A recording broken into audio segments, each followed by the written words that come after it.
ऐसे ही educational video को पाने के लिए मेरे चैनल को सब्सक्राइब करें और साथ में बेल आइकन को प्रेस करें ताकि मेरे आने वाले वीडियो की नोटिफिकेशन आपको मिल सके। Okay, now let's start. Hello friends, कैसे हैं आप सब। मैं विकास आपका स्वागत करता हूं आपके अपने यूट्यूब चैनल जिसका नाम है ई स्टडी विद अनिल सर में। दोस्तों, जैसा कि आप जानते हैं अभी हम वर्ल्ड ज्योग्राफी के बारे में पढ़ रहे हैं। पिछले वीडियो में हमने ब्रह्मांड यानी कि कॉस्मॉस के बारे में पढ़ाई की। आज बारी है अपने अगले टॉपिक को शुरू करने की। दोस्तों, आज हम पढ़ने वाले हैं पृथ्वी की गतियों के बारे में। पृथ्वी कितनी तरीके से गति करती है उसके बारे में आज हम पूरी तरीके से स्टडी करेंगे और साथ में देखेंगे कि बहुत सारी रेखा होती है, इमेजिनरी लाइन होती है, जैसे अप साइड रेखा, एप साइड रेखा, इन सब के बारे में भी आज हम जानेंगे। तो दोस्तों चलिए शुरू करते हैं आज के अपने टॉपिक, वो भी बिना किसी देरी के। पृथ्वी की गतियाँ। पृथ्वी की दो गतियाँ हैं, पहला तो घूर्णन और दूसरा परिक्रमण। घूर्णन को रोटेशन भी कहते हैं और परिक्रमण को रिवोल्यूशन भी कहते हैं। पहला देखते हैं घूर्णन। पृथ्वी सदैव अपने अक्ष पर पश्चिम से पूर्व की ओर घूमती रहती है, जिसे पृथ्वी का घूर्णन या परिभ्रमण कहते हैं। तो दोस्तों, अगर आपसे एग्ज़ाम में पूछा जाता है कि पृथ्वी किस साइड की ओर घूमती है, तो आपको बताना है कि पश्चिम से पूर्व की ओर घूमती है और इसे ही घूर्णन या फिर परिभ्रमण कहते हैं, इंग्लिश में रोटेशन कहते हैं। इसके कारण दिन व रात होते हैं। अगर आपसे पूछे एग्ज़ाम में दिन और रात होने के कारण पृथ्वी की कौन सी गति जिम्मेदार है, तो आपको बताना है कि घूर्णन गति, और इस गति को दैनिक गति भी कहते हैं। ये जो घूर्णन होता है 24 घंटे में एक रोटेशन लगा लेता है, तो इसे हम इसीलिए दैनिक गति यानी एक दिन में जो गति करती है, इसलिए इसे दैनिक गति के नाम से भी जानते हैं। अगला देखते हैं परिक्रमण, जिसे रिवोल्यूशन भी कहते हैं। पृथ्वी अपने अक्ष पर घूमने के साथ साथ सूर्य के चारों ओर एक दीर्घवृत्तीय मार्ग पर परिक्रमा करती है, जिसे परिक्रमण या फिर वार्षिक गति कहते हैं। अब दोस्तों इसके बारे में देखते हैं। पृथ्वी अपने अक्ष पर तो घूमती ही है 24 घंटे में, उसके अलावा वो सूर्य के चारों ओर भी दीर्घवृत्ताकार पथ पर घूमती है। तो जो सूर्य के चारों ओर घूमती है उसे परिक्रमण कहते हैं, यानी कि रिवोल्यूशन कहते हैं। और ये जो सूर्य के चारों ओर चक्कर लगाने का काम होता है वो एक साल में होता है। एक साल लग जाते हैं पृथ्वी को सूर्य का चक्कर लगा पाने में, इसलिए इसे वार्षिक गति भी कहते हैं। जैसे उसको दैनिक गति कहते हैं क्योंकि एक दिन में वो चक्कर लगा लेती है अपना, और ये सूर्य का चक्कर एक साल में लगाती है, इसीलिए इसे वार्षिक गति भी कहते हैं। पृथ्वी सूर्य की एक परिक्रमा 365 दिन 6 घंटे में लगाती है। तो ये भी आपको याद रखना है एग्जैक्ट कि पृथ्वी जो है सूर्य की परिक्रमा कब लगाती है, 365 दिन और 6 घंटे, इतना लग जाता है उसे एक चक्कर लगाने में सूर्य का। फिर आगे देखते हैं सौर दिवस क्या होता है। सौर दिवस यानी कि सोलर डे पद्धति जिससे हम समय की गणना करते हैं उसे सौर दिवस कहते हैं।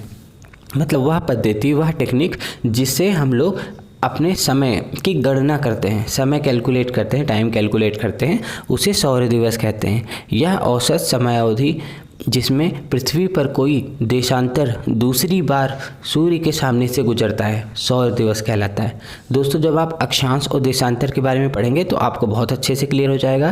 तो वह समयावधि जिसमें कोई देशांतर दूसरी बार सूर्य के सामने से गुजरता है, कोई पर्टिकुलर देशांतर है और पृथ्वी घूमते घूमते जब वो दूसरी बार उसके सामने से गुजरता है तो उसी को हम सौर दिवस कहते हैं।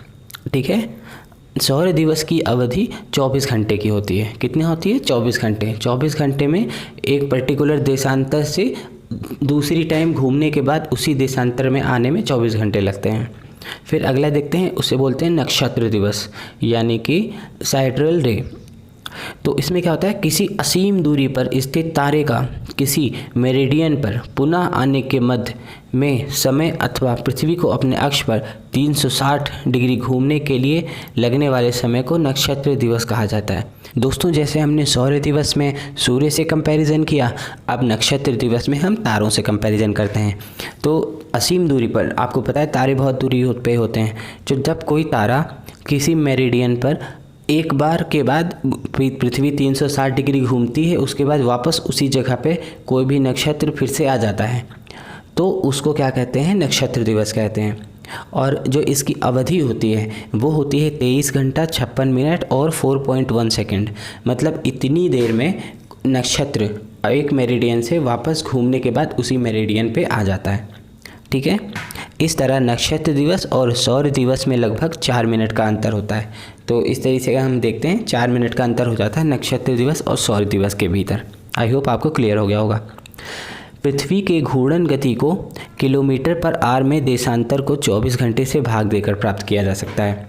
अगर आपसे पता करें कि इसकी जो घूर्णन गति कितनी होती है वो कैसे पता करेंगे, तो आपको देशांतर को 24 से भाग देकर प्राप्त कर सकते हैं।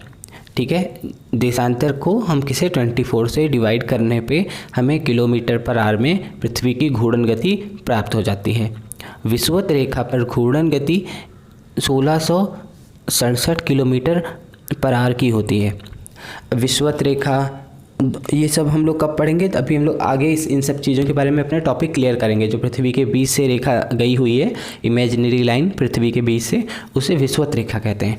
तो पृथ्वी की जो घूर्णन गति है वो सबसे ज़्यादा विषुवत रेखा पर होती है और घटते घटते सबसे कम कहाँ पे होती है, तो वो होती है ध्रुवों पर।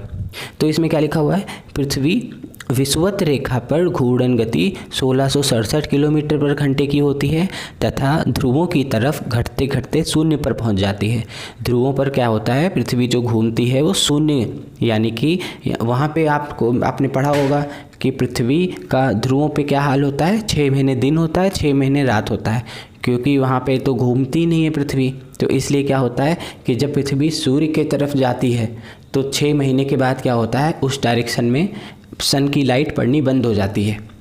इसलिए वहाँ पे 6 महीने का दिन और 6 महीने की रात होती है। आई होप आपको सब क्लियर हो गया होगा। ठीक है, तो विषुवत रेखा पर सबसे तेज़ स्पीड होती है 1667 किलोमीटर पर घंटा और ध्रुवों की तरफ शून्य होती है। पृथ्वी के घूर्णन गति के कारण ही पृथ्वी पर वायु एवं जल राशियाँ अपनी दिशा परिवर्तित करती रहती हैं।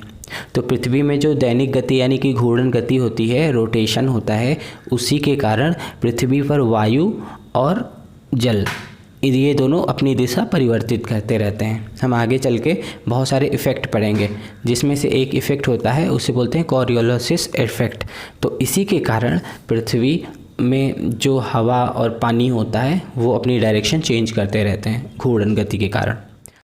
अब देखते हैं उपसौर, जिसे पेरिहीलियन भी कहते हैं। पृथ्वी सूर्य की परिक्रमा दीर्घवृत्तीय कक्षा में करती है।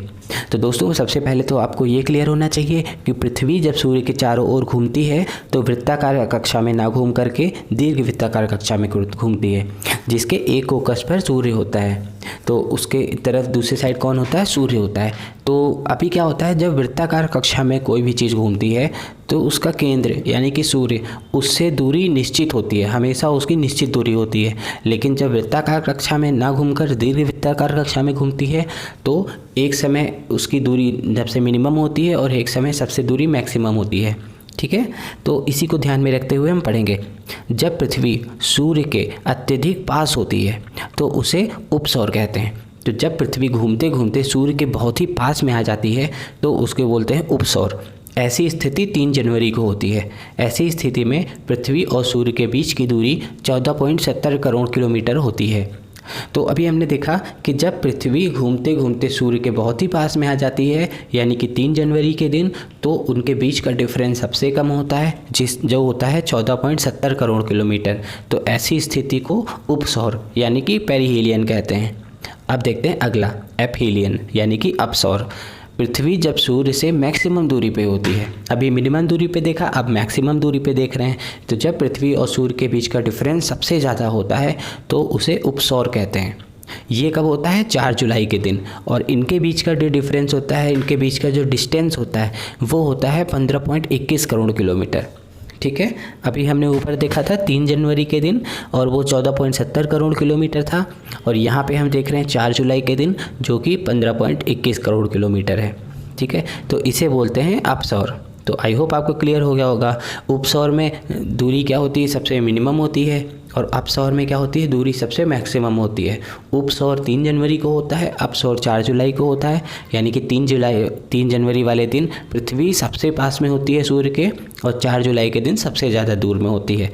जब सबसे पास होती है तो 14.70 करोड़ किलोमीटर का डिस्टेंस होता है पृथ्वी और सूर्य के बीच, और जब सबसे दूर होती है तो 15.21 करोड़ किलोमीटर का होता है। अभी हम देखते हैं एपसाइड रेखा, जो कि हमारा लास्ट टॉपिक है आज का। एपसाइड रेखा क्या होती है? उपसौर और अपसौर को मिलाने वाली काल्पनिक रेखा।